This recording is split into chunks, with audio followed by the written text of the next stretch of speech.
of goals I can hardly believe. What a gun get for the days. Calling the contest like he's playing in a freezer. In the backline getting marked by Jake Lever. Rebound 50s to Ed Langdon the receiver. Stephen May is a very solid geezer.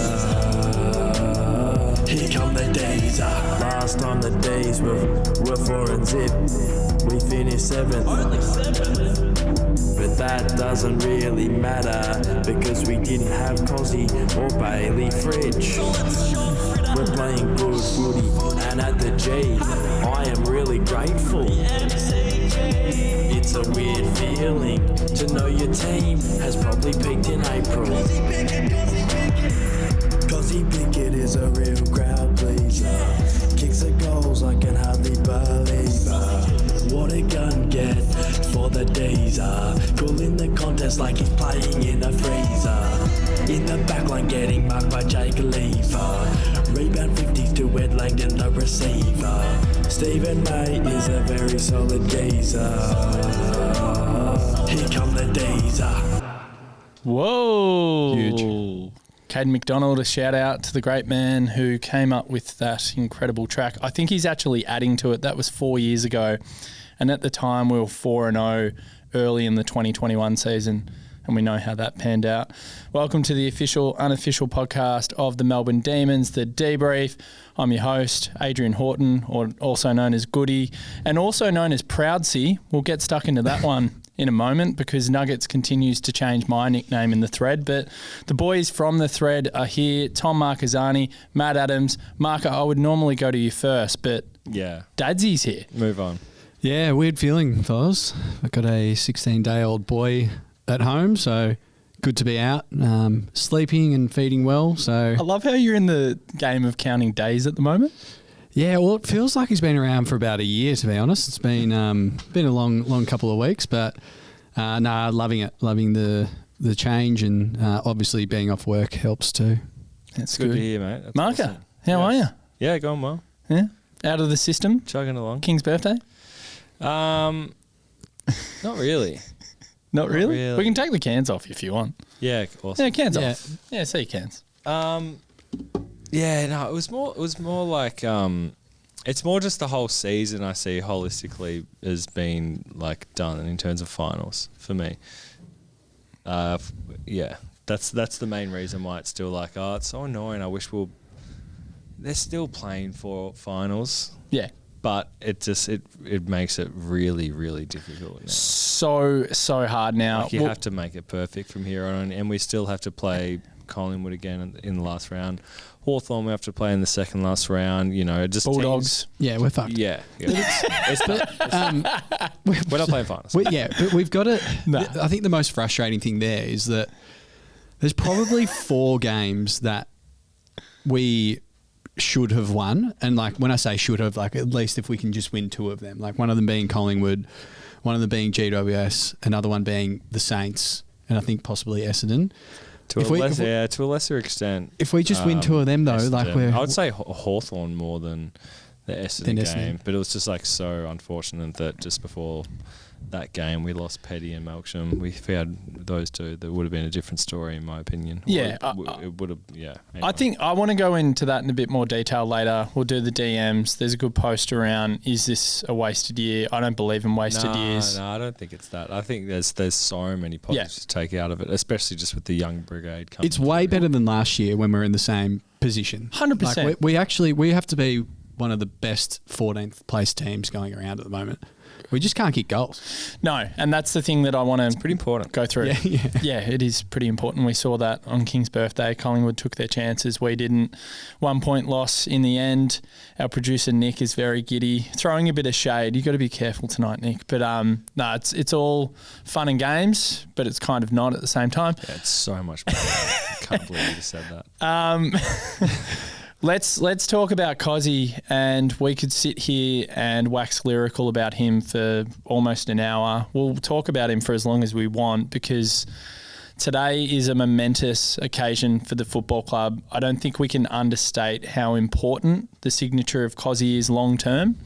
We get him potentially till the end of 2034. It's a 9-year deal. It's one of the biggest deals in footy, but my God, he is a big deal. He's a supreme footballer. I'm ecstatic. I'm over the moon. We can get into the minutiae of, is it too long? Is the money too much? We can get to that. We'll get to that. Let's talk about the pos first. The biggest positive for me, Marca and Mick Adzy, is the fact that it's a statement of intent, in my opinion. I've heard a few journos, I've spoken to a couple of journos today who believe that there's this belief internally that other players will want to come and play for the Melbourne Football Club to play with a guy like Kozzy Pickett. He's so highly respected across the competition in that regard. And there's a few little murmurs about a certain key forward down at the Bulldogs who seems a bit disinterested, not only with his football, but with his life, who may want to join forces and play with Kozzy Pickett. So there's a bit going on. I want to get to that. Be great for culture. Yeah. Yeah, exactly. And that's the other point. So we can get stuck into that one later. And again, it's on the grapevine. Nuggets reckons I got a 50-50 ratio in terms of my mail. So maybe that's in the 50% I don't get right. But I just think... As opposed to the 50 you do. Well, I got this one right. You got this one right early. I called it pretty early. I called it a few weeks ago. I said my radar was about 70-30. And then I think last week, after speaking to Robbo via text and a couple of people that are close to Brad Green, I was at about 85%. So it's moved quickly, though. The reality is this deal a month ago was almost non-existent because Kozzy just wasn't really having much dialogue with his manager. Why it got sped up so quickly in the last 3 or 4 weeks, I actually don't know, but it's accelerated at the most rapid rate. I'm just over the moon because he's generational. These blokes don't grow on trees, and we'll talk about the money in a second, but I think you've just got to do everything humanly possible to retain a guy like this. I think the rapid speed up, I guess you could say, of the contract, like he had a couple of games in there of 24 and 5. I think one of them was 5 and 4 behinds as well. Yeah. So Melbourne were probably like, we've got our hands on something extremely special here. But also well played by his management.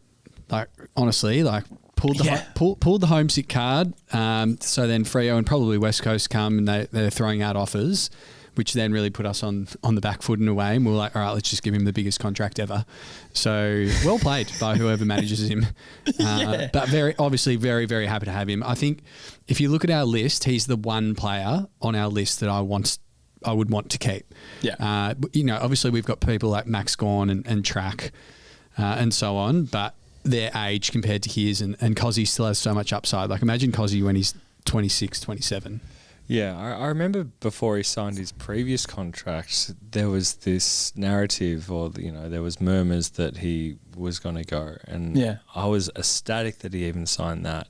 And at the start of the year, if you had told me that Kozzy's going to be at the club in 3 years, I kind of, and I said it in the thread, I was like, he's gone. Let's enjoy him this year, enjoy him maybe next year, enjoy just when we've got him. Like I was just so sure that he was just going. You actually did say that. You're like, let's just enjoy it whilst we can. And that's just only because of, the go home factor and what that has done to us, especially in recent times with Jackson and some other people like Hogan. But it's a very real thing for people who have, for their families when they're so close. And like, I don't begrudge people if that's the reason. That's fine. So I was just kind of like, yeah, he's gone. He can get a nanny now, basically. Yeah. I was like, it was cool. It was cool to have him while we did. But yeah, I can't believe that and we get to watch him for, that's the coolest thing. You just get to go to the games and you get to watch Kozzy Pickett for a long time in red and blue. Like that's just what you want as a fan. I think, I don't know about you, Dadsy, but I think, and it's so biased, he is the single most exciting player in the competition. Yes? Who else would you rank? I would say. Who else would you rank in that? Not just exciting. I would say he is the number one player in the comp that can win a game off his own boot. Like he's got the most X factor, I think. Jeremy Cameron, I'd put in that bracket. Cameron's definitely up there too. Kozzy, though, I think the amount of up there. The amount of ball that Kozzy gets though as well, like 24 and 5 and doing that twice this year for me is better than a 40 and 1 from like a Nick Dacos. Obviously, consistency is the issue there, and he's not going to do that every week. Whereas a Nick Dacos, besides playing on Ed Langdon, will do that most weeks. But I just think his X factor is the best thing ever, and like if he can do that when we start playing finals, hopefully again in the next few years, then he could set us up for a flag. You just, as you said, that these kind of players don't grow on trees. The only player like him is Bolton in the comp. I feel like who can. Rankin's probably the other one. Yeah, no, good call. And how good was that game, him against Bolton? For sure. They were both coming off. And Pickett one upped him, but since Cyril, like he's the guy. He's the kind of reincarnation. Well, this is big, but he almost does a little bit more than Cyril in terms of his midfield. He gets more. He could potentially. He gets more of the ball. Like you got to remember, he's 23 or possibly just turned 24. Cyril won a norm. Obviously, Cyril's got the accolades. I'm just saying what Kozzy can do at the moment. He's doing some things that Cyril probably couldn't. And look, there's probably some things that Cyril was doing that Kozzy couldn't as well. Well, I feel like Cyril was more consistent, and Cyril probably didn't get the 25 touches. He could have got 15, but he won a norm with 15. Yeah, he's a freak. Statistically, Kozzy's ahead of him. It's just to Marca's point, he's absolutely spot on. It's Cyril, even in his down days, he may have had 10 touches, but his pressure impact. and his hunt. But Kozzy can have it, let's look at the St Kilda game. He can have a down day, and he's not really impacting the game nowhere near to the extent of what Cyril did. Yeah. Just the fact that we're even able to compare them is just it's cool, and that's exciting. Cyril also had the luxury of having 5 other superstars in the team as well.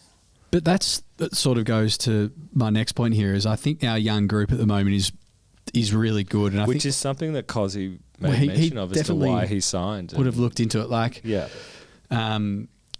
Langford and Lindsay and Windsor, Bowser, like those guys could be anything. Turner in the next few years. I think the fact that we've given him 9 years, people will be like, "Wow, 9 years, that's a lot." Yeah, but I think Melbourne will be thinking, "We've got a good young group at the moment. We're not going to win the flag this year. Unlikely to win next year, but if we can win one in the next 6 years when Kozzy is peaking, then that is completely worth it." They'll be like, "Yeah, we'll give him all of that." And like Tom Boyd.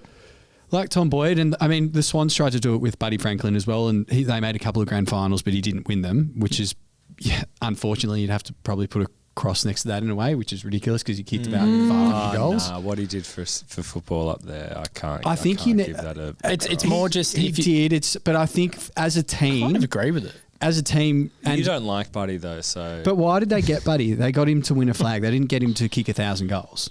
Well said. For sure. No, I just think his impact on that, and he did everything he could and no one expected him to play for as long as he did up there. He didn't get them there though. Yeah, but what? It's one player. No, I know that. But I'm telling you right now, he's my favourite player of all time, Buddy Franklin. Love him. But I'm just saying, if you're looking at it as a business decision and you're signing contracts with someone for 10 years... If we're talking business, then 100%. They're trying to get a premiership out of it. So I guarantee you most people that signed on as being members of Sydney during the time were going to see Buddy. Yeah, of course. Yeah. But so that's business. And that's what will hopefully happen with Kozzy as well. So just back on Buddy Franklin, I think it's a soft fail, as I said. Fail. Like he the things he did for Sydney and probably football in Sydney put bums on seats. So as you said, business side of things in that way, he's bringing people in and they're making money. But I guarantee you when they signed him, their number one reason to get him would have been to win a premiership. Yeah. And look, in terms of, it's not on him. Like he played better footy at Sydney than he did at Hawthorn. Oh, I don't know if I agree with that. I'm fine. He was doing stuff in Sydney where he had a couple, 2 or 3 years where he was by far the most. Fucking 100 goals in a year at Hawthorn. Yeah. Get his stats up, Nick, while we're talking about this. Rough had kicked 80 in that same year as well. So that Anyway, in terms of a more complete player, That's fine. I love that we're talking about Buddy when we're meant to have a Kozzy love him. As a more complete player, he just figured it out at Sydney and just like he was so crazy. There. Well, he's a star. He's almost falls into the Gary Albert Jr. category where they go to a different club and they just dominate. We did that today. Dan from Backchat, Dan Const, a shout out. We did who's the top 5 greatest players of all time in the modern era. We only settled on a top 3 because there was too much nuance and there was so many. 3? Yeah, you'll get them. Dusty, Buddy, Albert Jr. Yeah, that's it. And then we thought there was a bit of separation to 4th. Yeah, I reckon there. Was that in the order? Dusty. So the next. No, we couldn't settle on the order. The next bracket. That was the tough thing. The next bracket would be your Judds. Yeah, we put Judd Dusty, in there. Buddy, we put Goods in there. Yep. And who? We were like, where's Pav? Is he top 20? Nick Revolt, is he top 20? Are you going back to Hurd and Buckley? And we Fox? went back to Hurd and Buckley. So they would be in that next bracket as well. Yeah. It was a great conversation. Nick Revolt would definitely be top 20. Yeah, we thought Nick Revolt and even Pav potentially squeezes into top 20. I love Pav was great. Yeah, it was a great convo. It's all we did at lunch. Yeah, just spoke about anyway, it. we on the DeeBrief? Yeah, we just want the stats of Buddy at Hawthorn, games and goals. So what do we got? And premierships? Yeah. 580 goals in 182 games at Hawthorn. 580 goals, 182 games at Hawthorn. Yep. 2 flags. 486 goals. The team, though. 72 games at Sydney. 486. But then you got to remember, there's a couple of years at the end of his Sydney career where he's not the normal Bud. But then you could say there's 2 years of Bud starting out at Hawthorn. I mean, you can give me all the tilt. stats in the world. He was a more complete player at Sydney for a few years there. Oh, Adzy doesn't agree. That's fine. I'll agree to disagree. Yeah. Okay, let's get back to Kozzy. Respect. You're wrong. Not respect. tense. I like that. Let's get back to Kozzy. Let's talk about the length of the contract. Yes. And a lot of I remember there was a student who A student? had bus duty tonight. And he walked past. He goes, "Oh, don't know about the contract, sir." So They call you sir. well, yeah, that's what they have to call me. We're going to call me Tommy. We start calling. Darker or darker? Yeah. But I kind of just like off the cuff said something and I hadn't even really thought about it, but I was just like, we have to give big contracts at Melbourne. We're not a destination club. Agree? Yes. Agree?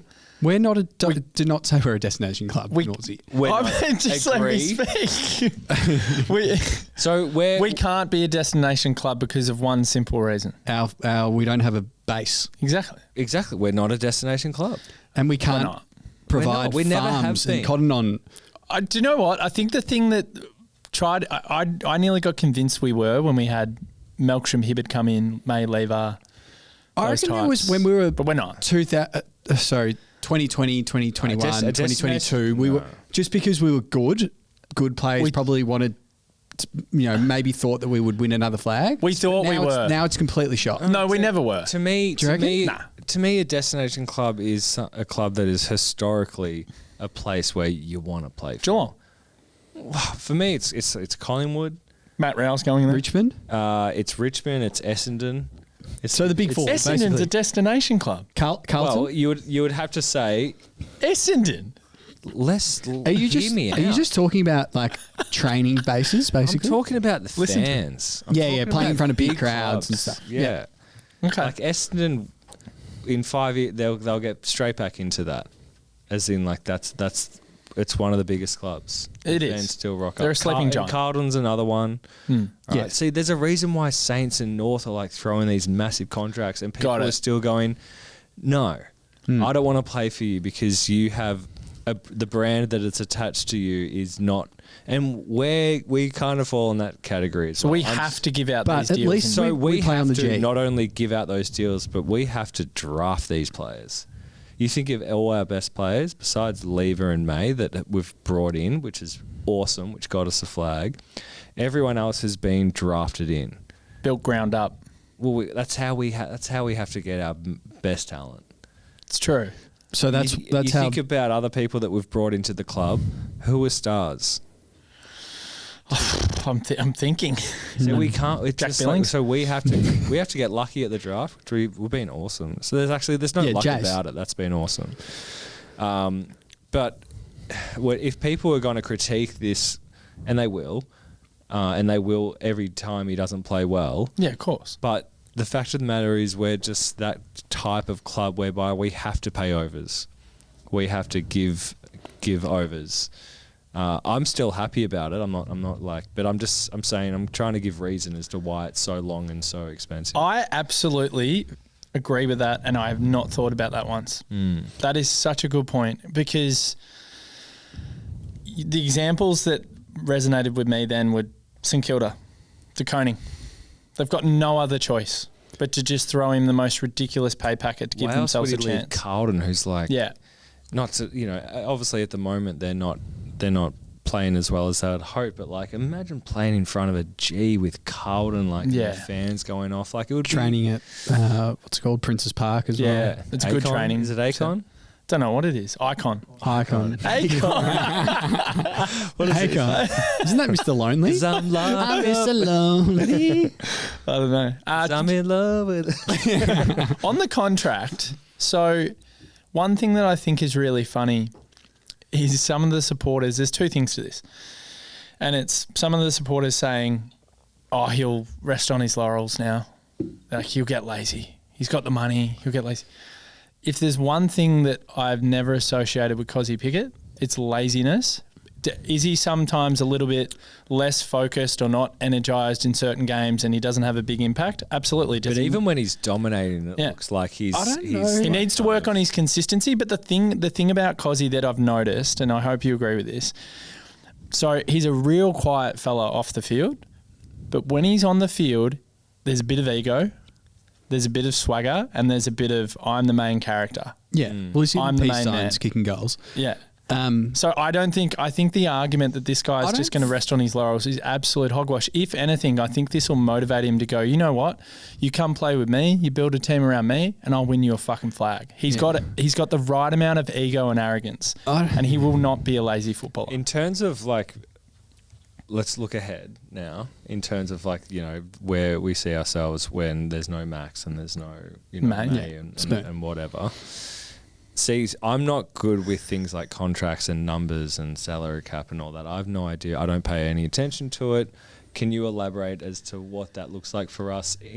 And more importantly, can we go after a key forward, even though we won't get one because we never get good key forwards? But could we go after a key forward in the next couple of years?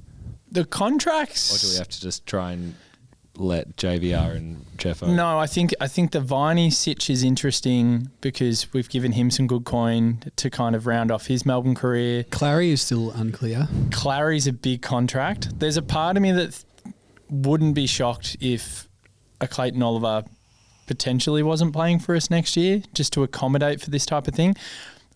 The thing that I think will end up happening is we will have to stomach a bit more of a petty forward, a JVR developing, a Jeffo developing for next year. I think we're just going to have to stomach it. I don't expect us to go after something. And the other thing is, who is there to go after? No, exactly. And then it's May retires after the end of next year. Send May full forward. It's Max 2027 is the last year of his contract. Can he keep going around? Can he play till he's 36, 37? There's going to be some players that retire that'll free up some cap space of that ilk. Maybe Jack Viney is one that gets to 2027. He's not playing anymore. Max will keep going past 2027. Max, give him whatever he wants whenever. But are the others, are their contracts quite big at the moment still? Whose contracts? Say Viney and May. Viney's was healthier than we probably wanted it to be honest. I think we got put in a hard place. He's another person though, I'm happy to reward him for what he's done. Sure, but I think we got put in a hard position because North Melbourne came calling. I think we almost panicked so slight. I think we panicked a little bit, or ever so slightly. Just like with Kozzy, or? Well, the thing with Kozzy is this though. We'll give you the biggest contract ever. But to Marca, 15 mil. To Marca's point, we had no choice. However, this is the only downside to it, and this is what Kane Corns bangs on about, and it's the Max King thing, right? It's you get a huge contract, and if the player gets injured and he misses large portions of the season. You can't foresee that. Exactly. Well, he gets suspended. He's more of a... Well, that was the other thing I wanted to talk about. which is the little elephant in the room, he's doing a good job at keeping the elbows in, which is great. Yeah, but he's got to constantly focus on that. It's been like 10 rounds for him. I know, but my thing with Kozzy is I still see a world where we get to a qualifying final or a semi-final. Don't say it. I just see it. It's in his DNA. He's a Pickett. I hope he keeps the elbows in because I think he's being really disciplined in that part of his game. That would be one of the things I'm sure the coaches would work on with him all the time. They're just like, just remember, keep him in. Keep him in. We really need you. I heard in his contract as well, he's not up for media and stuff. External media, I think. External. Yeah. Yeah. So like Fox Footy can't come up to him. That's gold. That's so Dusty. Yeah. It's real Dusty areas. And he wants to be like Dusty. Yeah, well, he's better. So there's a lot of moving parts to it. People saying it's too long a deal. Do you know what? It is too long a deal. It is. It's a ridiculous deal, but it's a deal that needed to be done given the circumstances that Mark has spoken about and the fact that this guy's generational. A guy like Kozzy comes around, once every 15, 20 years, Marca? He's generational. But with the deal as well, as we know, contracts are... They don't mean a hell of a lot now, but it means a lot for Melbourne Football Club because if in 3 years or whatever it is, he's like, I need to go back home, we can play really hard ball and get something really good for him. Yeah. Like that's where it's massive for us, and then that other club will need to pay what he's on. But I mean, hopefully that doesn't happen, but it puts us in a really good position. I just think that let's take the money out of it. Let's take the length of the deal out of it. You can't though. No. I'm going to for this exercise. So what's left? What's left is this. Take the player out. If we think we can win a flag, not next year, maybe I think we're a chance the year after with this core group coming through. So I think 2027 we're a chance if we get a few things right. But I think defensively, midfield-wise, we're looking solid. There's some really good players come through. I'm so excited about them. We'll talk about them soon. Forward line we know is the problem we need to address. But if we can have a tilt in 2027, a genuine tilt, it's 2027 and 2028, in my opinion, that it's probably one of those years is Max's last years, I think. Right? And I think we're being generous there as well. And we could be. I don't. We could be generous. He's coming second or third or something in the coaches. It can change so quickly. Exactly. Yeah, but it can. But I feel like when you look at him, he's in such good nick. I feel like he's almost an ultimate professional now training. Yeah.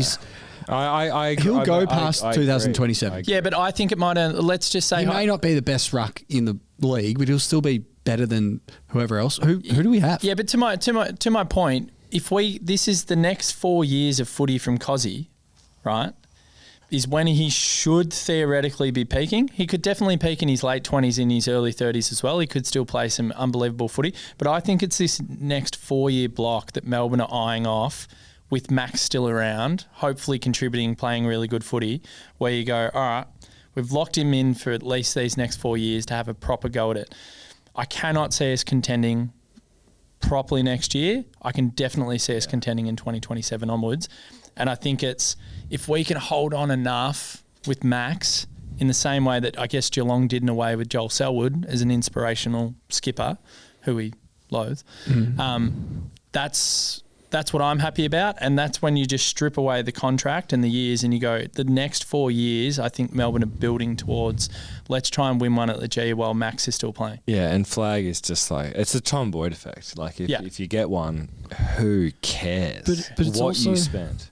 Couldn't care less. Just talking about that, is it something, and this is big, where the club needs to make a decision and looking at Clary and Track, who potentially went out, Track seems... He does, but possibly. He's 29, turning 30, I think. Clary's 28, turning 29. But Track has, he's dynamic, so he can be like a half forward or a forward. Yeah, but if you could pocket. get a Clary, couple of top 5 picks for him or something, would you take it? I just don't think we are going to get that anymore. For who? Class? For Track. I don't know. Do you know, where's your gauge at? Do you reckon Christian Petrarca and Clayton Oliver round 1, 2026? Do you reckon they're playing? Yeah, of course. Yeah. Okay. Yeah. But that's what I'm saying, get value for them whilst you can. Track 100%. Clary, I don't know, 78, 85. Yeah. Percent. Yeah, He was awesome on the weekend, by the way. Yeah, I've been really liking. He's tough as he's nails. doing. Clary.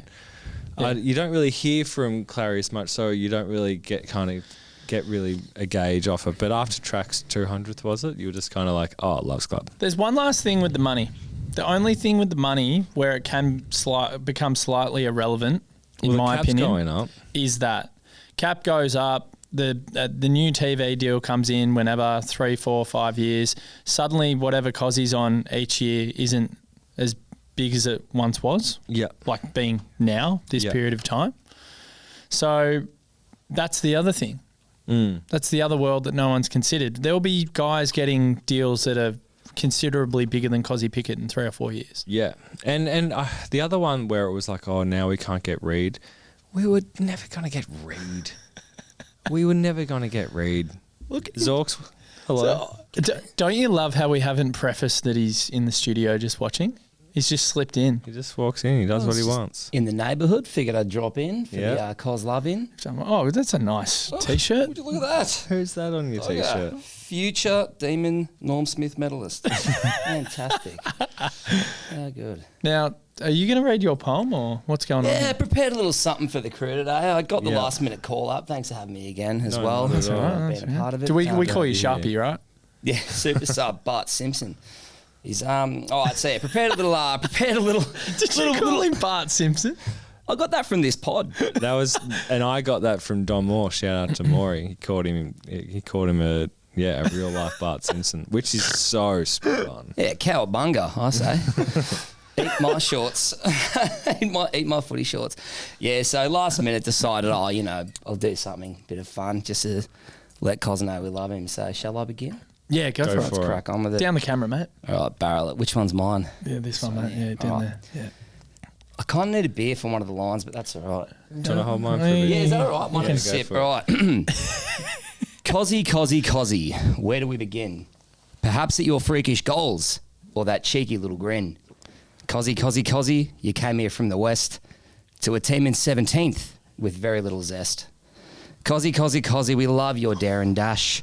It reminds us of a time of watching your uncle flash. Kozzy, we're so glad that you could stay. From all of us supporters, you really made our day. Kozzy, the way you attack the ball has all of us fans cheering. Those suspensions and all. Kozzy, here's to 9 more years. You've turned your back on Freo. That calls for 9 more beers. Yeah! There's that. Kozzy, it's pretty hard to rebuke that you signing the dotted line may help sign the contract, Luke. Whoa! Kozzy, my God, we just love you. And just like all of us, your heart bleeds red and blue. Yeah, fantastic. Thanks. Very good. Thanks a lot. Yeah, my creative writing teacher in year 9 said I wouldn't amount to anything. But look at you now. Well, you don't now. you feel dumb? What's the Year 9 teacher's name? A bit of a shout out. You know what? Haven't bothered to remember him. Oh, that's For good. the sake of the joke, they didn't actually exist, but I didn't even go to school. no, I'm not a scholastic man in any way, shape or form. Zorks was in the Navy. Did you know that? I do now. Yeah. Yeah, How long are you in the Navy for? 12 years. 12 Just years. Shy of, a couple months shy of. Yeah, it's a long time. Been out How's for that? 5 years now. Yeah, no, not fucking with Zorks. No way. 12 Training years up in the Navy. Darwin, is that where Look, you I know go? about a long contract. No, in Sydney. Spent all my career in Sydney. You know how tough it is living in Sydney Yeah. in the early 10s and teens. Living around the corner from the SCG, your mates that go for Sydney. Oh, do you want to go watch Buddy kick 6 today? Oh, maybe. And I'm there going, you guys have got no idea. Yeah, That's when he was a real complete player. He was so complete up in Sydney. And on that point, that's just the Melbourne fishbowl, right? We didn't really hear much about Buddy, all that kind of stuff after he went up. He was doing amazing things. Did you live in the Did you live in the little cabins on the? I've spent my time the in submarine? A cabin. No submarine. No, Oh. that's maniacal stuff. You Just got to live shit- out west for that, and I'm not doing that. Just ships? Yeah, just skimmers as they call them. Oh, But skimmers. just like Kozzy, I said no to going to Perth because that's where the submarines are. And Not for me. Absolutely not. But moving on from that. I like this. A bygone era. It's a good little aside here. How do you feel just in general? We heard the beautiful poem, but how do you feel? When the news broke, give us your sensation. It was the first thing I saw. I'm going to write a poem. Yeah. No, I was poetic all day. I woke up, first thing I did this morning, healthily, is check my phone and my socials. And before I could even open my other eye, I'm like, oh my God, Kozzy's signed. Is this real? Yep. Reshare onto the story. Yeah. I felt like the last few days, it was like, all right, it's going to happen. Yeah. So we got to kind of like microdose Kozzy signing. So I was like, all right, good, that's sorted. But anyone that's naysaying, just ask yourself, would you sign Kozzy given the opportunity? Yes. Yeah, would you care about the numbers? No. The thought of him playing for another club especially it would have been Freo, right? Like it would have had to have been Freo. I doubted he would have gone to West Coast given their situation at the moment. And just to see him at Freo with Luke Jack, like that's just Jesse hurts the most for you, doesn't it? Yeah. Yeah. Still. Yeah. Yeah. So I haven't had an AFL. He's almost still my favourite player. I haven't had an AFL moment. So I haven't had a player that's left, and I'm just heartbroken. Well, Jeff went. Oh yeah, Jeff childhood hurt, but I don't think I was old enough to truly understand. I wasn't as invested as I was. Yeah, I think when you get a little bit older, a bit more desperate. Yeah, a bit more desperate. You become an adult. Yeah. You've got all these responsibilities. You got to pay all these things and fucking do all these things, and you just like the footy and the attachment to it and the outlet becomes so much greater. So I haven't had a player yet, but I've had a player in soccer with Liverpool that left Liverpool and went to play for the team I hate the most, and that was absolutely cooked because what was the player's name? Fernando Torres. Yeah, and when he left, and he was never the same player. Never the same player, but when he left to play for Chelsea, who I despise with every fibre of my being. He played Liverpool only 3 or 4 days after the transfer went through. So his first ever match for Chelsea was against Liverpool. It was just coincidental. And Jamie Carragher, who's a famous centre-half for Liverpool, like ironed him out with a fucking like bit of an elbow. Could have been potential red card. Would have been a red card now with VAR, and just like ironed him out. And all the Liverpool fans in the pub were going mental. And I was just like, I couldn't get around it. Because I just couldn't stomach seeing him in that shirt. And I have never gotten over it, ever. And I never will get over it. So it hasn't happened to me with an AFL player, and this is my point. If Kozzy left, it would have definitely been the first time that I've experienced this, and I reckon I would have felt that way if Clary left as well. If I saw Clary running around in a Geelong jumper this year... Geelong especially, I think it would have absolutely fucking destroyed me. Yeah. So yeah, he'd look good in a July. Not to be sassy, but I'm just saying, you can see it, can't you? Some players you can see in colours, right? On that note about you're not quite the same. You know, Torres wasn't the same player. Never been the same. Moved. Jeff Farmer played more games for Freo than Melbourne, and I can think of like one Jeff Farmer Fremantle highlight when he kicked the winner against us. Sickening. Yeah. Easily the best at the day. Oh, absolutely. Oh, easily the best at D's. Yeah. Here's something I want you to consider though, with you know Kozzy's contract. You're not just signing Kozzy. You're signing potential future father-son Kozzy, as well as father-daughter that already exists. All right, let's be a little more like have a long view on that. Yeah. And you're not just signing him. You're signing the players around Kozzy. Going, I want to play with Kozzy. I want to stay with Kozzy. It's not just signing one player. You're galvanising the group for a little bit of a tax. That's worth way more than 1. Does Koz upgrade house now? He lives around the corner in my suburb. Do you reckon he upgrades house? Goes down to Mornington. Goes the bigger? niche. I want him. I still want to see him in the street. Fee's always like, oh, go and say something to him. And I'm like, no. He's signed on. I think when I see him, I'm just going to go, hey, mate, I just want to tell you I love you. And then I'll walk off like a weirdo. Do you reckon I do it? Do it. Yeah. I wrote him a poem, man. I'm 34 years of age. 10 years older than him. He's probably going to say it. I think I'm going to go full naff. I think next time I'm just going to muster up the courage. Wearing that T-shirt. You reckon he's got an 80 T-shirt? And I'm just going to say, I just want you to know that I love you and I'm so glad you're still at the club, and then just walk away. Yeah. That's it. Can we just say, whether you signed or not, Cos, we'd have love you regardless. Simple as that. There's no animus, right? The whole, the call for family, all that, that's pretty big. Yeah, maybe not. Well, I'm just covering my backside here, so you say what you want. It would have, like, we haven't even spoken about the other side in any great detail. I wouldn't have loved the situation, but it's not like, like I still love Jesse. I've got one for you. So I was thinking about this. Spoke to a few people this morning about it. Melbourne supporters, obviously. If we finish 14th, let's say we win 8 games, but this season was the season where we signed Kozzy for 9 years, and someone told you at the start of the year, you win 8 games, you finish 14th, but you get Kozzy signed on for another 9 years, would you take it? What's the flip? Well, there's no flip. It's just the reality is if this season... No, let's give me if he doesn't sign and something happens. Yeah, let's say prelim this year or... Prelim. There's the flip. What would you take? Yeah. I'm taking That's a Cos. good question. You're taking Cos, right? Yeah. It's a good question. So if this season bottoms out, I don't want Melbourne to throw in the towel, and we can. But then I'd be like, if it's prelim, then maybe Jeffo has come on and kicked 40 goals. How did we get Don't go. I can see it. No, I'm. Hey, we're doing hypothetical. This is what has to happen if we make prelims. Something has to happen up forward. But would you take? I would take this scenario with Kozzy because of the longer term impact of it. It's a really interesting one. Jeffo kicking 40 could be something. Jeffo kicking 40, fucking hell.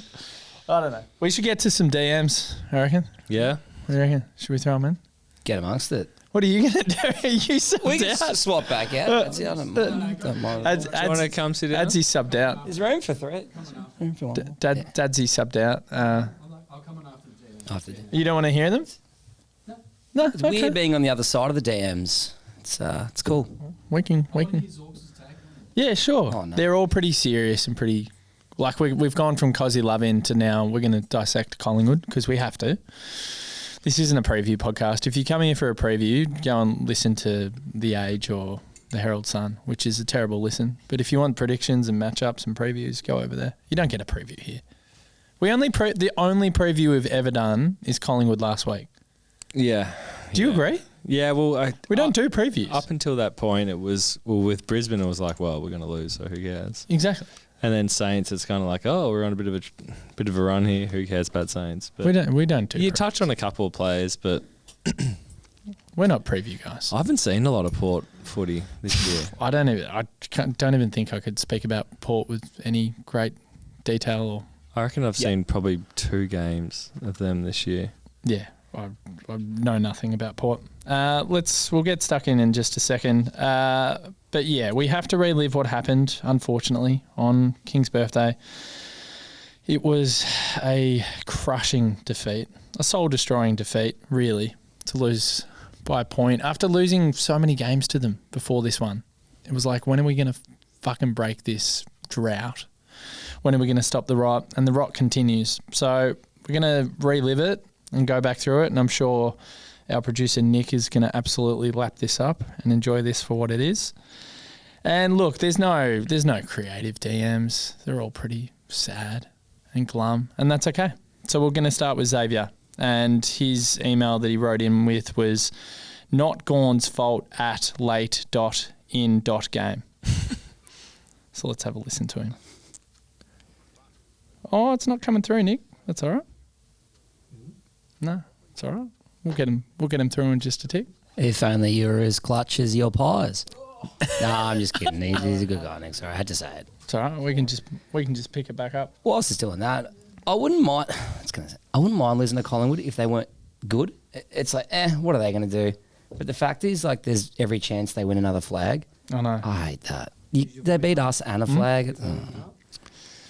Yeah. Fuck. Okay. Yeah. Okay. That's a lot open. That'd be smart. Put the volume up.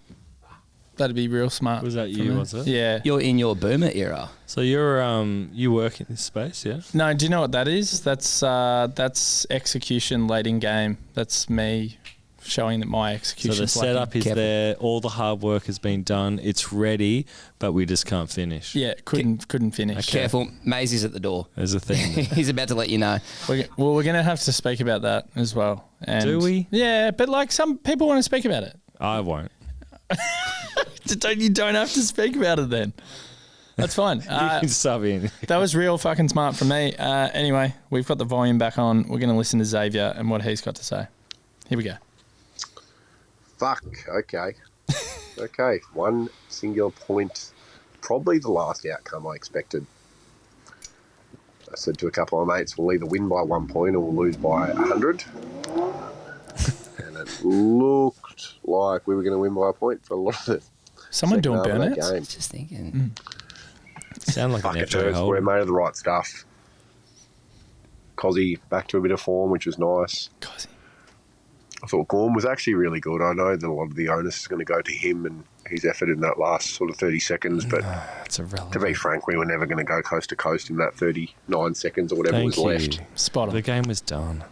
I thought Fritsch had some really good moments, but then ultimately cost us the game, but still a step in the right direction for his form. I thought Colt, relish his opportunity, was really good. Obviously missed that shot late, but probably the best full game he's played, I reckon.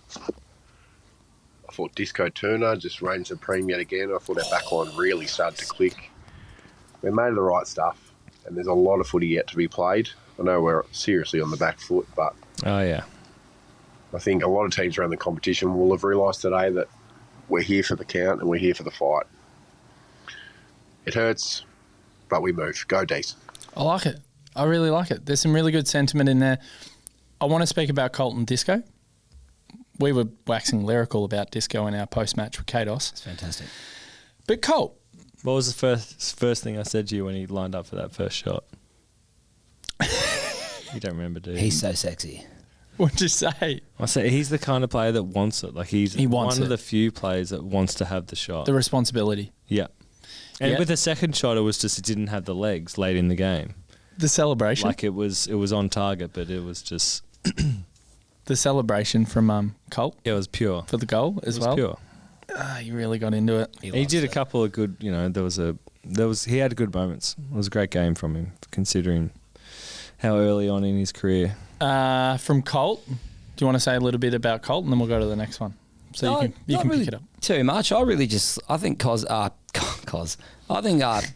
Colt's going to be a really good player for us. He's worth persisting with. He's a confidence player. You can see that, right? Yeah. He's the kind of guy that he walks in a room, he knows he's better than most people. He just got to believe it on the footy field now. He's got to walk onto the pitch and believe that he's better than everyone around him. He's a hard nut. He attacks the ball. He gets in your face, and he's got passion. He's not going to give up until the whistle's gone. What more can you ask for from a rookie? And he should be in the squad for the rest of the year, Sir, realistically. sir, I like. There's no one who played on the weekend who I was like, oh, it wasn't a great day for them. You know, I feel like it was just more polish than anything. yeah, Polish was the only thing, the only difference. And for me, there was four examples that really stood out. There was a moment that Petrarca went into the forward line and did one of his trademark kicks along the ground, which is fine. He did lots of good things and he was having an absolute dip, but that just comes with Petrarca. And then in comes Pendlebury and just time stops and he just balks and just moseys through the centre, hits someone up. That's the difference. The next one, Clary in the last quarter, again, Blazers. just a really poor kick into the forward 50. And then on the other end, the ball spills out to side bottom. Yeah. And you're just like, well, that's a goal. You called it so early. Yeah. I was just like, not him. And he binned it straight away. It's just a polish thing. We just don't have that polish that they clearly do have. There is part of me that thinks we will not win another game against Collingwood until one of Sidebottom or Pendlebury retires. That's how I feel. Because they have been the difference in the close games that we've played against them in the last 3 or 4 years so many times. And you're absolutely right. Clayton Oliver, Christian Petrarca, we love them. They're so good. They're so good at winning the ball, but they hurt us going the other way. I don't want to just like hate on them. Because, you're not hating them. The reality is they're not a good exponent. But what they can do things that Pendles and Side Bottom can't do at all. Exactly. At all. But the thing that just really stands out is just that. But it's the modern game now it's all about finishing. It's all about efficiency. It's all about polish. And those boys struggle in that department, and they have for years. And I said this on the review show. I absolutely love what they're all about in terms of being contested beasts. They win it at the source. They get you going. They can burst through a pack like no other players can really do in the competition. But ultimately, it's their execution, especially the last 10 minutes of games when it's tight, that has let us down so many times. And it's not that we're bashing them. It's just the reality of what we've seen over the past few years. Yeah, look, in that ilk of, it's the World Test Championship for all the cricket fans out there, right? Just going to bring this to a cricket chat for a quick second. It's all well and good to win the ball, beat everyone up, grab it. It's all well and good to bowl 160 k's per hour. Unless it's a wicket, it's just another delivery, right? Unless you're doing something good with what you've done in obtaining the ball, it's really all for naught. Naughtsie, hey. So it's... Can you train it into them? I think you can. Can you? Are we... I think they're too far gone.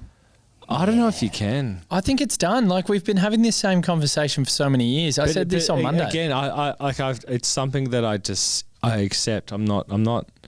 Yeah, we do harp on about it, and I just did before. But I was just comparing like the difference in why we lost and why they won. But yeah, I see a world in which Track can go a bit deeper forward, and I just can't wait for that because he's so good over his head, and he would scare so many defenders to play on him and what he can do and how much he could create. But Oliver doesn't have that string to his bow, I don't think. Or maybe he does. He hasn't really had that opportunity as much. But yeah. Let's get to the other one. I think it's just something that I accept. But could it get trained into him? I would say no, but I'm more than happy to be proved wrong. Let's have a listen to Paul. This is from Paul McCartney. I think that's his actual name too. Actually. Sir. I'm absolutely drunk, and I just thought that was such an amazing game. There's so many chances we had to get it, but we just kept coming back. And he's just driving as well. Jesus, can't hardly think. Disappointed, but happy. Happy disappointed. Happy disappointed. Yeah, there's nothing else I can say. Just happy disappointed, but gone. Fuck, that hurt. But May, just let him go. Sometimes that May thing just Anyway, he didn't even have a good game. Go D's. May was probably best on for us. It was his best game for the year. Yeah, it was definitely his best game for the year. And like the May, I'm going to play a clip. Okay, I'm going to play 2 clips and then we're going to speak about it. We're going to roll through these. I'm quickly. not going to speak. I can't. Great game by the boys. The umps were against us. 19th man for Collingwood today, no doubt about it. But we still went about our business and put on a really good show. If somebody could have told me it would be 1 point at the start of this game, I would have been pretty stoked. I'm just really hoping that this May-Gawn fiasco doesn't overshadow what was otherwise a really good effort from our boys. Disappointing to see, but nonetheless, go the D's. Love that. So that was from Meg. I forgot to add, so thank you, Meg, for sending that one in. And then we're going to go to Chad. On you, Meg. Right? Chad sounds dub. We're going to go to Chad, and I'll tell you Chad's email after it, but you'll get the general gist of it. Here we go. Jack Crisp kicks after the siren to win a game, shanks it. All the players get around him like they've just won. Our leader that's carried the club for God knows how many years just makes a horrible mistake, and then essentially we have an altercation between teammates in the goal square at the siren.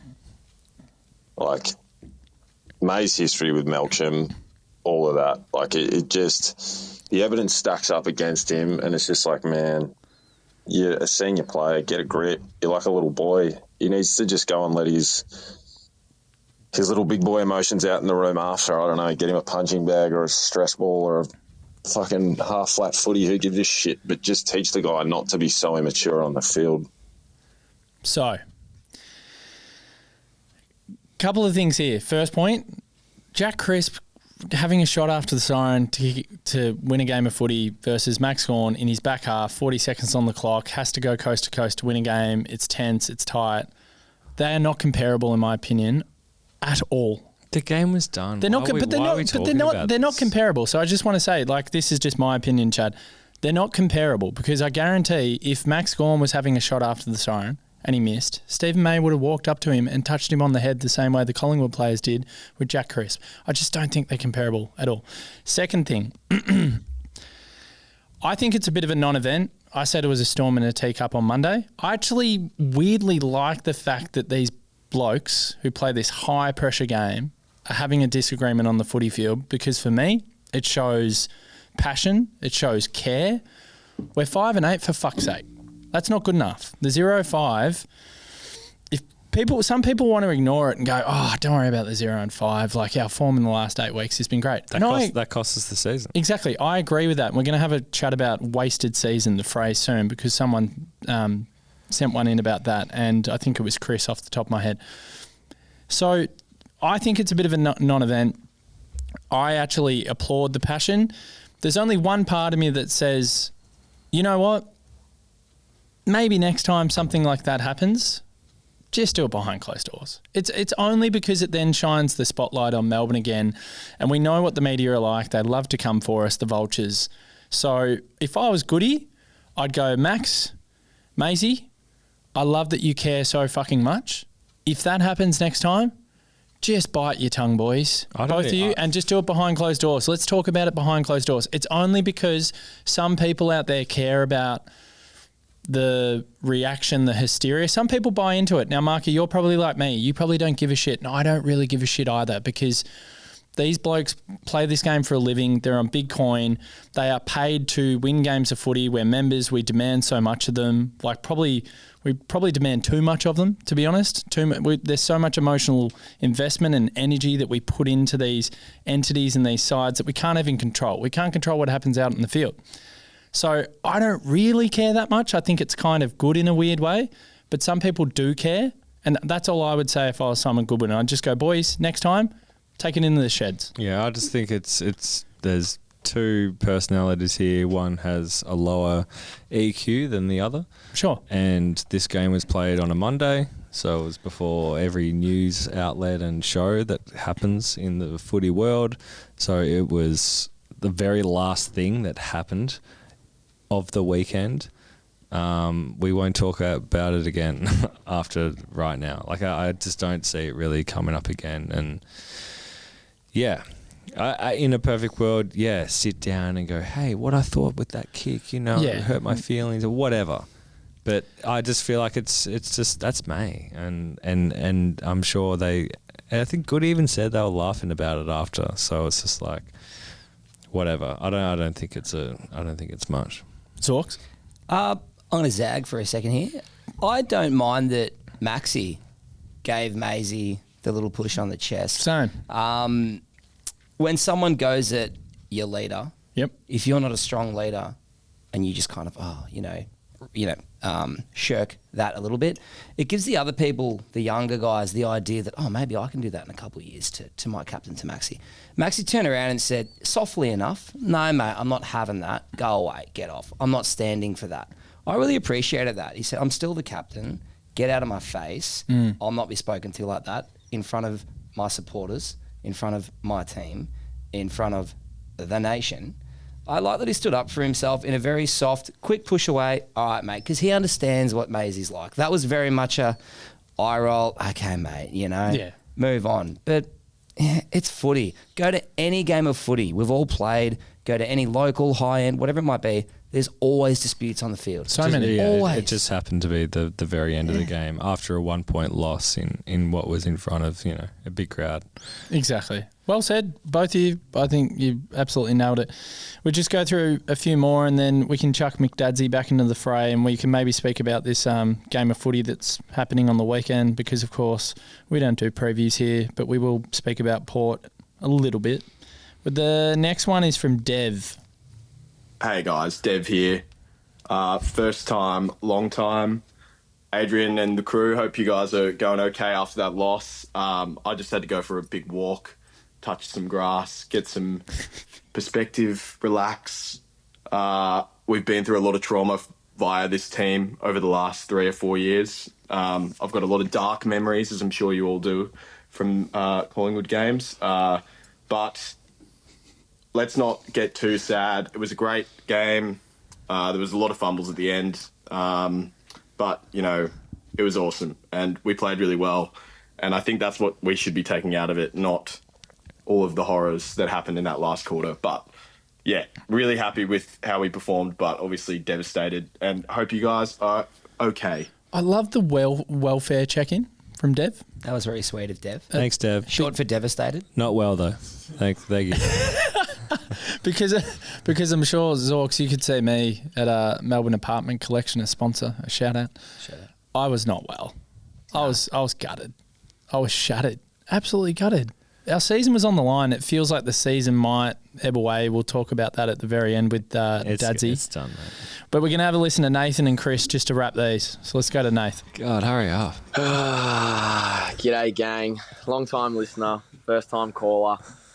Listen to the potty every week. Hey, Listen Nath. to all the dams last week, and I thought if we have another brutal game this week, I'm going to call up. I'm in Dubai. I've watched the game That's on brutal. replay. 3 hours delayed, and Melbourne have found another way to let us down. Nah, it was a good game. Can't fault the boys. We cracked in. We had a sniff. Players just do what they do best. Get the dub. Trying hard not to lose my shit. Listening to those green umpires just absolutely ruining the game every chance possible, and it's so hard to watch, but actually proud of the boys this week. Deep down, I was hoping if we got the win this week, it would make up for last week's disgrace and keep the season alive. But unfortunately, it's just going to be another season of what ifs, and I think we've got to accept that now. So keep up the good work, guys. Appreciate it. Lots of what ifs in terms of win-loss, but there's lots of what can be with players and young players coming through. I do want to talk about umpires, and I think you would all agree that do I ever complain about umpires in terms of it costing the game? First time I've ever actively done it on a post-match show in 9 years of this podcast. First ever time. So I don't think I've ever gone into great detail about them. Deaths, taxes, umpire. It's just, we always talk about it in every game. Yeah. But it's something that it's just like, you just accept that it just, that's part of the game. That there are dubious decisions, right, for both sides. And there was for both sides. Like, we got some lucky calls, but mate, yeah, it was crazy. It was. We were all laughing in the crowd about some of the decisions that were taking place, and consistently. It was the moments when they happened, though, Marca. A lot of them felt like momentum killers when we had ascendancy. Well, it just sucked. It sucked the life out of it. And then we had to go again. And I was like, oh, fuck, now I've got to go again. Oh, now I've got to chase Collingwood again. I mean... The McCreary run is actually the funniest one of the whole day for me. Because there was, and I understand it's the very end of the game. Who was chasing? I think it was Kozzy. He threw his arms up like, what is going on? He ran 100 metres. The other thing was Sparrow, the deliberate, and then Dacos has it, tackled, no deliberate call. It was just... It was hilarious. He got pushed in the back, and I threw my fingers up in quotation, pushed in the back. It's just like... It was crazy. Over the shoulders, like it was... I should have seen Nick's face. Nick, can I quickly ask you, do you think it was a bit rough for Melbourne? Yeah. Yes. Yeah, he thinks it was a bit rough. And look, if they had won by 20 20, 30 points, whatever. Sure. It doesn't make up that much. But when it's a 1 point margin, like the question has to be asked when the umpiring was just, and they ruined the, like they didn't ruin the game. Like it was still a great contest, but they just made it like just so much. It was just lame because as I said, it wasn't just all on us that we copped it. Like they copped some really crappy decisions as well. I think in the first quarter, Track was on his back at one stage and he's done like a little quarterback throw. And that wasn't picked up by the umpires. And I was like, I saw that. I was like, just falling back. Yeah, it was just little like alley-oop situation. His basketball background, Yeah, I agree with you, Marca. I think it was so apparent. It was in your face far too much that it needed to be spoken about. Yeah. Like you had to speak about it. Yeah. It was almost... I would have been doing it a disservice For me, it was more about, yes, the result. But it just kind of ruined the game a bit. Little bit, because I thought there were times where they could have potentially let things go. The fact that it was a 29-20 free kick count says everything. That is what, like, let's not isolate the fact that we thought we got the wrong end of the stick. It was more just the fact that you've paid 49 fucking free kicks in a game of AFL. It's too many. Swallow the whistle. It's too many. It's way too many. It's Neil's game.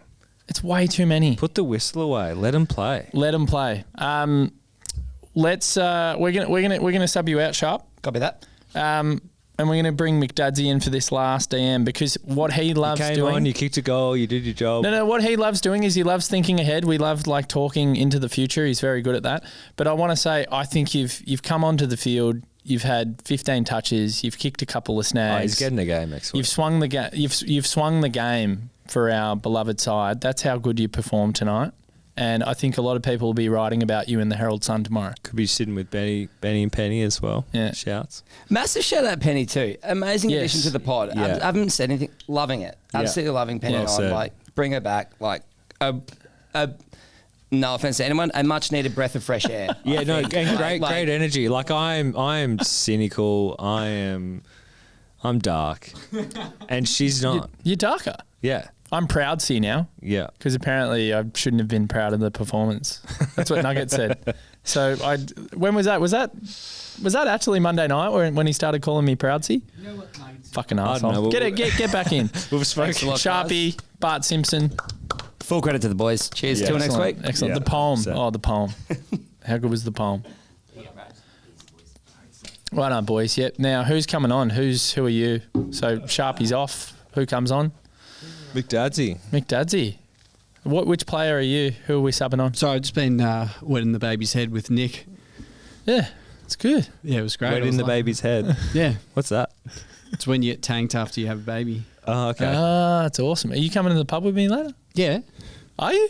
Well, should I? Yes. All right, done. Let's go watch some footy. I might even sleep in the studio tonight. What pub are you going to? Because I was kind of hoping for a lift to the train or something. That means I have to stop drinking. Wait, do you have a car here? Got the car here. I was thinking of like sleeping on the couch and then driving home in the morning. Is this got to be your blankie? Well, I don't have a blanket, but I think I'll be all right. I'll put the heater on. You got a few scarves in the in the tub. Yeah, I'll just do a scarf donor. Just mummify yourself. Is Zorks leaving? No, fuck! Don't leave. Dorks, maybe we all go out. You go out. You don't have to do anything tomorrow, sir. No, I've got exams and marking. All right, now we're running. So where are we going? We're going a bit. When do you want us to wrap, Nick? Another 10 and then we're done. All right, another 10. I'm going to look at the clock and I'm going to be quite firm on this. Can we take these things off our No, we need to listen to Chris and then we're done and we'll talk about the Port game for 30 seconds. Who, sorry? Chris. No, Judd. who are we playing? Port. That's it. A little joke, a little throwaway joke. Anyway, play Chris. Naughtsie, I just got a very quick part two to my my one from before. Sorry, Chris, didn't play that one. That today was it, and you could see it on their faces after the siren. You could tell in the intent. I think everyone knew after the arrogant effort last week that we dished up. I think everyone knew, oh shit, we're actually going to have to play pretty hard to win today, and it was right there. And the incident, or whatever you want to call it, after the siren, which is a bit of a storm in a teacup, I think, but I think that was the culmination of everyone knew that was the chance, and when we realised we'd let it slip away, it was a real sort of a harrowing feeling that, geez, this year is a bit of a waste. And I hate to use that term, but it kind of is a bit of a wasted year. And you could see it on Max's face as he went down to the rooms, and there's clearly a level of frustration there. But unfortunately, this team has got no one to blame but themselves. And, it'll be interesting to see how we treat the back half of the year. Our percentage is going to hurt us even if we're close enough anyway. So keep doing the pod, mate. You're doing a great job, and love listening every week. Cheers. Mick Dadzy, go. Wasted year or not? Talk. Tell us. Yes, I agree with Chris. You Sounds agree? like he's had a few darts too. Well, not a wasted year. Sorry, I'll retract on that. I'll say it's a disappointing year. I feel like we could have been, like, we could potentially be a top 8 team at the moment if we had won a couple of those close games. Also, topical, Kozzy signing today means that, obviously we're going to win heaps of flags in the future, but if he was playing in those first few rounds, maybe we would have won a few of those games as well. So not a wasted year. I think we've got good young players coming through that are getting games into their legs, and I think next year they'll be unbelievable. Harvey Langford and Xavier Lindsay. And just going back, sorry, I'm backtracking a little bit because I was, as I said, wetting the baby's head with producer Nick. Backtrack all you want. Yeah, I think that the May situation, it wasn't really him getting angry at Max that did anything to me. I think that's just a competitive beast and they get frustrated. It's like white line fever. The area that I think he needs to probably work in is when Xavier Lindsay got that 50-metre penalty. And I don't know if anyone saw it, but Stephen May absolutely ripped him to shreds. He did. After that. Did he? Yeah. Yeah. And they filmed Lindsay on the bench and he literally looked like a school kid that was about to cry. I just don't think you do that to an 18-year-old in his first year. That's a great shout. That's the only thing I'll say about that. But between Max and May, they both know each other so well. Fuck it. Max would know what May's like. Part of me likes the fact that he's so competitive. It's sort of like a double-edged sword. It's like, if May after the game is smiling and high-fiving players, people will be cut. And then if May is cracking it because he wants to win so much, people will get cut. So there's some great points. I agree with you. I actually thought was it Chris? Yeah. I thought Chris's message was fantastic. It's Tub. I don't. Yeah, it's definitely Tub. Yeah. I don't completely. You can't label it a wasted year. Mainly because coming into the season, also, what were we? I had no idea. It was like we were umming and ahhing of, it wouldn't surprise us if we finished 16th, but then it potentially couldn't surprise if we finished, 6th, 5th, 4th. We had no idea what this year would hold. Funnily enough, we're sitting in the middle. But there's a lot of positives to take out of this year. Wasted year in terms of not winning the flag? Yeah, obviously. Do you know what I think he's saying? And I don't want to put words in Chris's mouth. Or makes finals. Or I think he's just saying it's a missed opportunity, to Adzy's point. It's a missed opportunity. But all those missed opportunities, all those missed games, all those, that's just a culmination of we're not there. No, we're not there yet, but I think the missed opportunity is pretty clear. How do we fix it? We speak about it in just a tick. We got to wrap, but GWS round 1. Should have, could have, would have. We probably should have won that. Hawthorn? Should have, could have, would have. It's GWS, Saints and Pies. Hawthorn, no? No, Hawthorn, yes, but in the end, you'd have to say, well, the margin was 30 odd. But I'm saying those 50 but games, that was we've just lost unlucky with personnel. Sorry to cut you off. Sorry, mate. Those 50... Love you. Love you too. Yeah. Those 50-50 games, like we've had 4 of them, right, that you just reeled off. Have we won a game where we shouldn't have won? No. See, that's what the the Pies players. So I got sent a voice clip from a mate who's he's in a group called the Pie Army, and there's a lot of them in there. And they were saying we just won ugly then, and that's what good teams do when they go towards I'd agree winning with that. premierships. You just find a way. Yeah, you hope that convert. the opposition kicks heaps of points and the umpires play for you. But yeah, it was. I completely agree with that. Like, I reckon in 2021 we had a couple of them as well. We were like, oh, geez, we weren't that Absolutely. good. I couldn't believe we were 10 and zip at Yeah. the start. Like, it was just like we actually haven't really played that well. But as you said, when you're a good side, the opposition, they feel the pressure more. And I feel like our players just felt the pressure more so than the Collingwood players. Yeah. There's just way more at stake. And I know people talk about this in the media, and even Craig McRae does too, and their players, when they're in close games, their percentage of winning those games is unbelievable. Like, they're probably almost the best team of all time that wins those close games. I don't know what it is. I don't know what they train. But that's the thing that kills, and that's what I was thinking when we were watching that game. Hawthorn were really good at that as well. Yeah, and that's a sign of a good team. Like, you can get really frustrated and say, oh, we should have kicked more goals.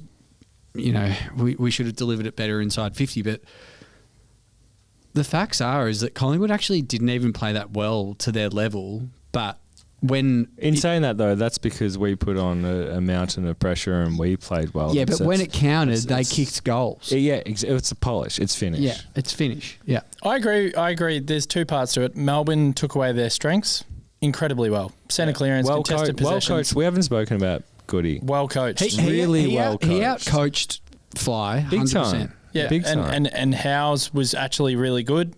He played a really good game. I thought McVee was excellent. I thought Bowie was excellent. Disco was unbelievable. Jake Lever played some good footy. Defensively, we were fantastic. Jamie Elliott and Bobby Hill weren't in the game. Bobby Hill did the shush for a point. That was pretty funny. Well, Elliott kicked the first goal, and I was like, oh, God. Who was on Elliott? Well, Howes and McVee were they were alternating. It's almost like inform, small, medium forward. So, so the thing is, we did so many things right in that game. We didn't get the chocolates, but I would agree with that point. And I gave Collingwood a lot of props in my review. I said Collingwood in that last 10 minutes when they got back in front, they are unbelievable at closing out games, and it is one of our biggest problems. It is when our Achilles heel. The clock when they Mate, they were unbelievable, and they've done that to us before, and they've done it to so many teams. They are so well drilled when the heat's on, when the pressure's on, and it's something that we must address and get better at. But we've been saying this for years, Marca. But it helps when you have, and please retire soon, Pendlebury and Sidebottom. And Crisp, like even Howe, like we obviously hate him. Those guys, Howe they was, just Howe was awesome. Crisp was awesome throughout the whole day. But Pendlebury, like can't be every tackled. time he gets the ball, you know he's not gonna fuck it up. Like he's just he's either gonna hit a target or basically kick a goal. Like he's just an unbelievable talent. Yep. We're very different. Like we have balls in Clary. And we don't do that. We just bomb. Like, and then the sad thing is when you look at the other team like us, you look at Clayton Oliver when we have the chance and he kicks it out on the full going inside 50. If you put that ball in Scott Pendlebury's hands or Still Sidebottoms, their eyes are darting around and they're looking for a fall. Yeah, I hate to do it, but like that kick was just... I'm looking at the clock. We got 4 minutes. Okay. Or 3 minutes even. We want to wrap it the time of recording, 6:30. So Port, but just really quickly, not a wasted season for me. No season is wasted. And the reason I say that, Daniel Turner, Jake Bowie, the forward handball game is working. We're getting games into Lindsay, Langford, these types. McVee's getting back in form. Even Cade Chandler, for the most part, has been pretty good this season. Salem's back. There are a lot of positives. We're starting to see some of the best of Clary again. He's starting to re-emerge. I thought he was really good on King's birthday. So. Even Ed Langdon's had a really good 6-7 weeks as well. Gorn still is max. No, you don't need to tell. I'm just saying there are a lot of things to be excited about, and there's a lot of things to be positive about. It's just the results not there. Polish, key forwards, same one story. Yeah. So Port, 30 seconds on Port. Let's have a look. Yeah, Bergman's a gun. Kane Farrell, let's try and get him in the trade period. I want him. Alir, yeah, you can play. Jason Horn-Francis, Jet. Pal Pepper is a dog. What else? Is Butters playing? Ollie Wines has been off the boil. Mitch Georgiadis, wouldn't mind him coming to Melbourne. He won't. Connor Rose and Butters are obviously exceptional. We're going to have to watch them. Travis Boak keeps playing footy, will not retire. That's it on Port. Melbourne win by 37 points. I don't know what Port is at the moment, and from what I've seen, the whole situation with their coach it's just a weird. It was never going to work well. And for that reason, we will win. D's by 30. The other D's thing by is 37. we have the wood over. Yeah, and we love Adelaide Oval. Yeah. So I'm going D's by 37. I think relatively comfortable. And let's just end it on a Kozzy theme. I think Kozzy kicks 4 to announce his new big contract, and Announce. I think announce. And I think the whole playing group will be galvanised by Kozzy's long-term signing, and it'll be not a famous victory. It'll just be a victory that we need to keep our season alive with a glimmer of hope. A little heartbeat. A tiny little heartbeat if we win. Yep. Adzy, Predico. Yeah, pretty similar to yours. No, honestly, I'm going to say I don't think 37 is high. I was going to say is high enough. I'm actually going to go normal here. I think we'll win by 20 points. Ooh. I think what you said about Kozzy is spot on. I believe he grew up in Adelaide quite a lot as well, so he's pretty good at Adelaide. So lots of family there potentially. Lots of family. He generally plays in front of, or plays well, I should say, when his family's there, or if he's in the indigenous jumper. So I reckon exactly what you said. I think Kozzy will kick 5. He'll go through the middle. He'll have another 20 to 25 touches, and we'll win the game. The one person that scares me from Port Adelaide is Jason Horne-Francis coming back. He's a dog in terms of he's just a bull. Yeah. So he's been out for a little bit. Hopefully he's a little bit ginger still, but Kozzy to win the game for us and show the whole AFL community why we've just given him 9 years. Marca. I think it's a really good opportunity for our forwards to actually kick some goals. Their backline is a bit whatever. They've got a couple of but they've got a lot of backline players who just want to get forward of the ball, and they can be damaging, but they're not good at defending. So I feel like Fritsch will carry on his good form from Monday, and I feel like Fritsch is going to kick 5 goals, and we're going to win by 21 points. There you go. Done. Viney, T-Mac and Sharpie added to the extended squad. Sharpie.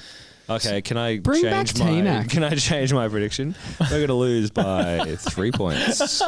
We'll see what happens in terms of who goes out if Viney comes back into the team. Maybe Langford or Lindsay gets a rest this week because they looked a little bit leggy and a little bit tired on King's birthday. That's my shout.